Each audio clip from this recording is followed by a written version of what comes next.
Vamos então conversar ao vivo com a economista-chefe da AC, Pastor e Associados, Paula Magalhães. Paula, obrigado pela participação aqui no Jornal da CNN. Boa noite, Paula.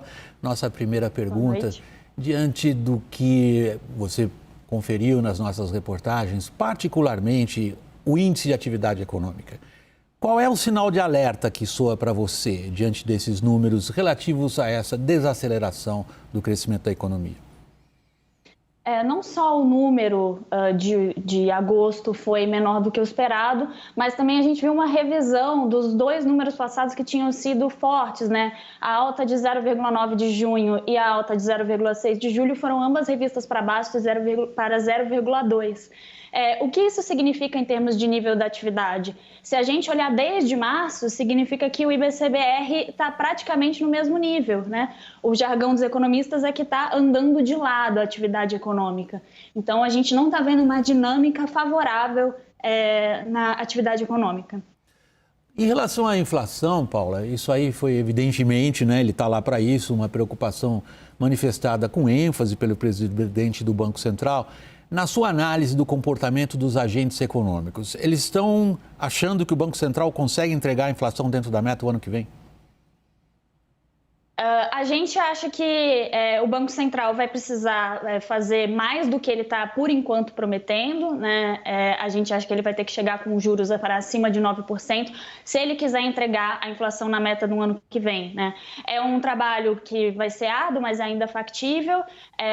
Na verdade, o que a gente está vendo é um processo inflacionário disseminado, né? Não é só choques das cadeias de produção ou choques de energia elétrica, de combustíveis. O que a gente está vendo é que todos os vários subíndices, né, da inflação estão aumentando concomitantemente. Então, é preocupante e o Banco Central vai ter que sim reagir a isso se ele quiser levar a inflação para a meta, no ano que vem. Paula, vamos dar uma espiada agora no impacto sobre desemprego e renda que essas previsões para o ano que vem sugerem sobre a situação econômica do país. A gente tem várias previsões, grandes bancos achando que o crescimento do ano que vem fica em 0,5%. As autoridades econômicas dizendo que isso é 3 vezes mais, é 2%. Onde é que está a sua avaliação? A nossa avaliação, por enquanto, está ao redor de 1%, né? A gente acredita que é um cenário muito difícil para o ano que vem. Esse ano praticamente já foi. E o que a gente está vendo na atividade econômica umas consequências da desigualdade. Quando a gente olha, por exemplo, o setor de serviço voltando, são as pessoas mais ricas consumindo, que na sua cesta de consumos, como a gente chama, consomem mais serviços do que bens. E as pessoas mais pobres estão com dificuldade de comprar alimentos, por exemplo. Por isso que a gente vê nos dados do comércio do IBGE uma desaceleração nas vendas de supermercados. E além disso, com a atividade indo nesse ritmo muito devagar, vai ser difícil do emprego ter uma reação mais forte a ponto de trazer rendas para essas famílias para que elas possam voltar a consumir mais e melhor, né?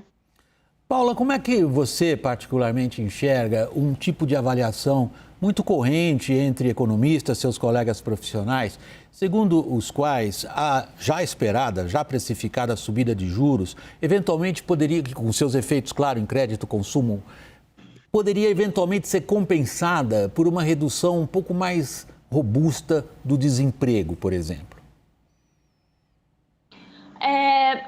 A gente acredita que com essa taxa de juros indo para cima de um nível que a gente considera que não afetaria muito o desemprego, vai provocar uma desaceleração maior na economia ano que vem do que se esperava antes de achar que a taxa poderia ir para 9%, né? O que significa que não tem muito essa possibilidade do desemprego ir mais forte, né?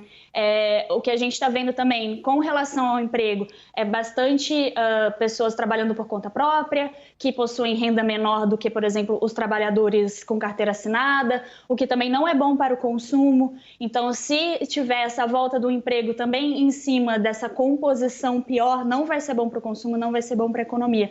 Então, eu não vejo um desemprego ano que vem caindo rapidamente. Paula, por último, se a gente olha para a inflação, o efeito corrosivo na renda e a gente considera a inflação em relação ao aumento dos preços de combustíveis e especialmente tarifas de energia elétrica. Agora, instantes atrás, nós tínhamos uma reportagem bastante ampla sobre como o presidente da República pensa que pode, de uma forma ou de outra, interferir na formação de preços de energia elétrica.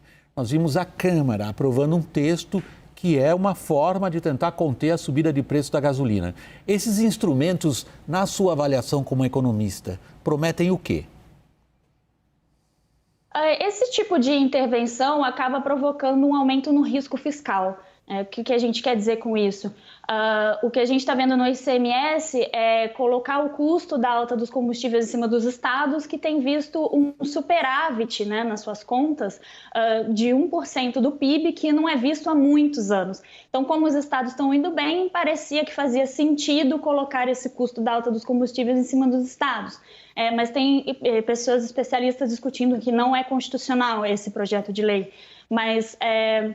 E o que a gente tem do presidente tentando intervir em cima de algo que não é da alçada dele, como, por exemplo, essa questão dos preços de energia, coloca um medo nos agentes de que ele possa intervir em outros tipos de preço, como os de combustíveis.